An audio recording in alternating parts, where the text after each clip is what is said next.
Mes chers compatriotes, où que vous soyez, je vous adresse en nom d'IMRD, comme à mon nom personnel, mes salutations fraternelles. À nouveau, je vous adresse mes meilleurs vœux de paix, de bonheur et de prospérité pour la nouvelle année 2019. Je dis à nouveau, puisque nous l'avons déjà fait par écrit. Je voudrais revenir sur deux points. Le premier point est le conflit armé qui oppose deux communautés sœurs en Éthiopie, pays voisin, les Somalis et les Afars. Quant au second point, c'est notre lutte démocratique, notre lutte à nous autres Djiboutiens pour le changement démocratique. Concernant les conflits armés qui opposent ces deux communautés sœurs, nous nous sommes déjà exprimés. Nous les avons appelés par une déclaration publiée sur les réseaux sociaux le 26 décembre dernier à cesser les conflits, à cesser le feu et à se mettre autour de la table. Nous les avons invités, vivement invités, au calme et au dialogue. Malheureusement, ces conflits continuent. Cela fait maintenant plusieurs semaines. De plus en plus de voix s'élèvent d'ailleurs pour accuser le régime djiboutien d'être impliqué dans ces conflits, de part et d'autre. Les Somalis l'accusent de soutenir les Afars et les Afars l'accusent de soutenir les Somalis. Même si jusqu'à présent, les preuves n'ont pas été diffusées sur les réseaux sociaux. Il serait intéressant, voire même nécessaire, si certains détiennent de preuves de cette implication, qu'ils les diffusent sur les réseaux sociaux, puisque nous n'avons pas de médias indépendants à Djibouti. Ces deux communautés, mes chers compatriotes, sont des communautés qui ont beaucoup en commun. Ce sont des communautés sœurs, qui ont les mêmes racines, qui partagent une longue histoire, qui partagent beaucoup de traits culturels, qui partagent l'islam, qui sont voisines, qui partagent les mêmes modes de vie. Ce sont des pasteurs nomades, toutes les deux. Ce sont des communautés qui font partie parmi les moins nantis en Éthiopie. Ce sont donc des communautés qui n'ont vraiment pas intérêt à s'entretuer et à dépenser leur énergie et leur temps à quelque chose de négatif.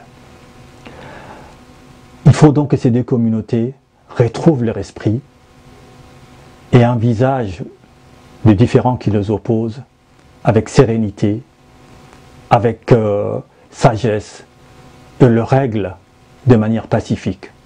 Car il n'est rien qui ne puisse se régler de manière pacifique lorsque la raison est à l'œuvre. Nous appelons donc vivement ces deux communautés sœurs à cesser les hostilités et à dialoguer. Nous appelons également le régime djiboutien, s'il est étranger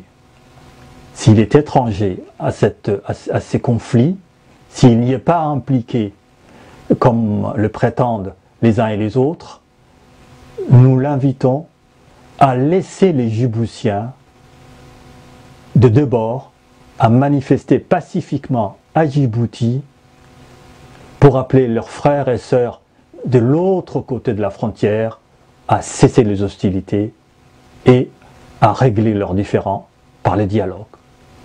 Si le régime est réellement étranger à cette affaire, il faut qu'il laisse les Djiboutiens d'expression somalie et les Djiboutiens d'expression afar, ainsi que tous les autres, à manifester pacifiquement ce qui est un droit constitutionnel à Djibouti et que lui-même, pour que tous demandent à leurs sœurs et frères d'Éthiopie, qu'ils soient de langue somalie ou de langue afar, à cesser les sangs qui coulent et à tourner la page de la violence pour entrer résolument dans une nouvelle ère de paix et de coexistence durablement pacifique.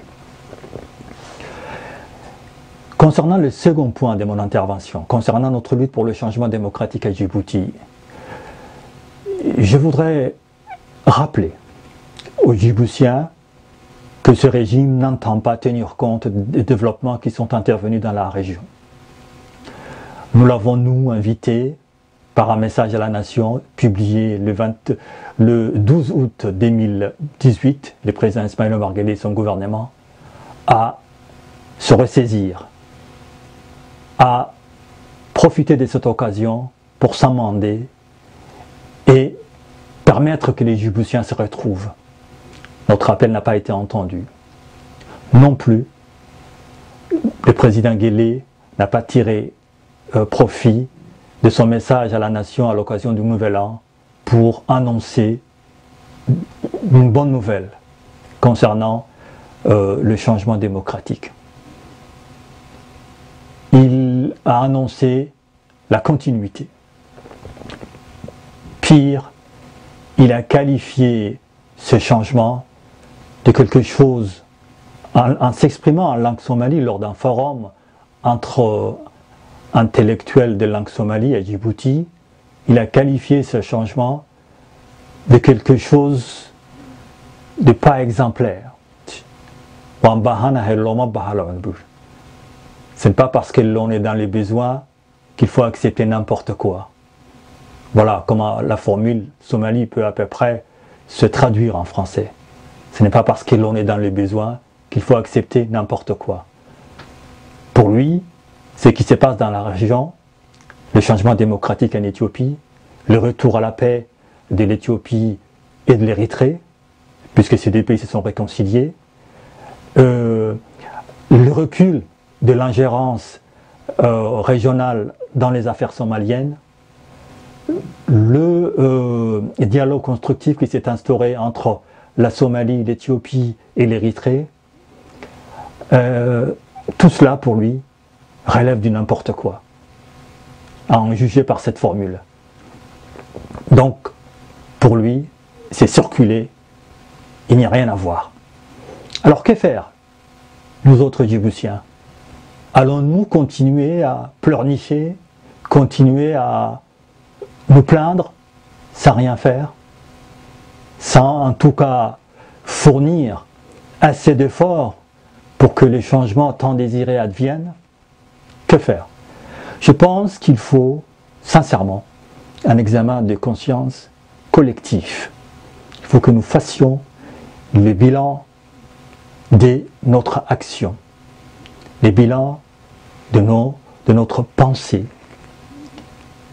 Qu'y a-t-il qui ne va pas pour que plus de 41 ans après l'indépendance, nous en soyons toujours au même point, à savoir privés de liberté, privés de démocratie, privés de développement, condamnés pour l'écrasante majorité d'entre nous à la misère.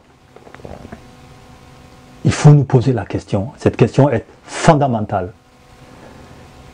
Quel changement voulons-nous? Quel changement voulons-nous réellement? Voulons-nous seulement remplacer Ismaël Omar et ses acolytes, pour nous appeler les choses par leur nom, Ismaël Omar et ceux qui travaillent avec lui, par d'autres, et perpétuer les systèmes qui sont actuellement en place?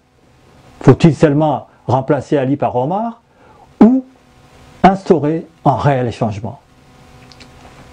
Instaurer une vraie démocratie, un véritable état de droit, avec respect des libertés publiques, respect des droits de l'homme, récompense du talent, égalité des chances, un État, bref, un État national, qui fasse que chacun, chaque Djiboutienne et chaque Djiboutien,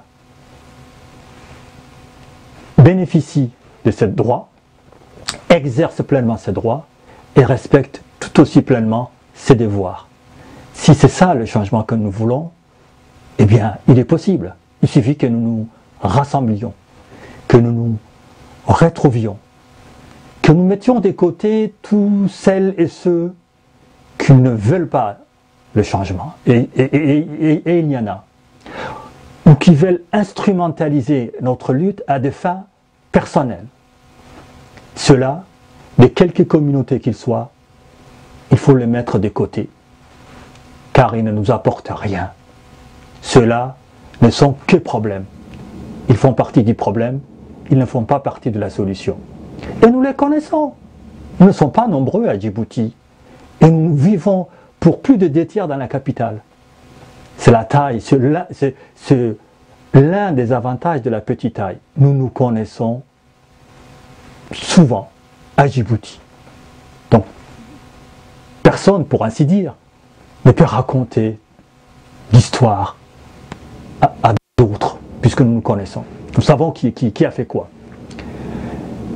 Donc, en nous retrouvant entre gens de bonne volonté, quelle que soit la communauté, en nous retrouvant entre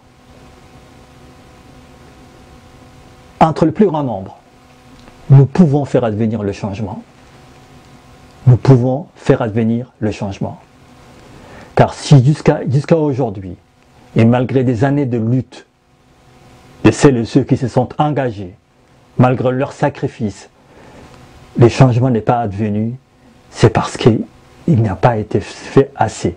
C'est parce que la masse critique n'a pas été atteinte. C'est parce que les Djiboutiens ne se sont pas majoritairement mobilisés. Il y a un mécontentement, c'est sûr.